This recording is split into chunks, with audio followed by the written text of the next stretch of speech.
একটি ছোট্ট মেয়ের স্বপ্ন ভাঙার গল্প। আমার মা আগে সব সময় বলতো আমি যেন বড় হয়ে মস্ত বড় ডাক্তার হই, কিন্তু এখন যেন কদিন মা পাল্টে গিয়েছে। এখন আর আমায় ডাক্তার হওয়ার কথা বলে না, আর আমার ডাক্তার ডাক্তার খেলতেও দেয় না। আমি ডাক্তার হবার কথা বললেই মা যেন তাতে বাধা দেয়, আবার খেলতে গেলে মা তাতে খেলতেও দেয় না। আবার আমার ডাক্তার হওয়ার সব খেলনাগুলো মা যেন কোথায় লুকিয়ে দিয়েছে। আর আমার থার্মোমিটারটা আবার দেখলাম ডাস্টবিনে ফেলে দিয়েছে, কিন্তু এটার কারণ আমি বুঝলাম না।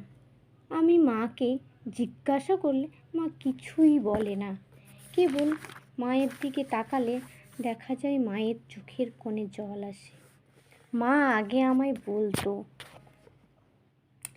মা আমায় আগে বারে বারে বলতো, এই ডাক্তার হওয়াটা যেমন তোর স্বপ্ন, তেমনি আমারও অনেক স্বপ্ন।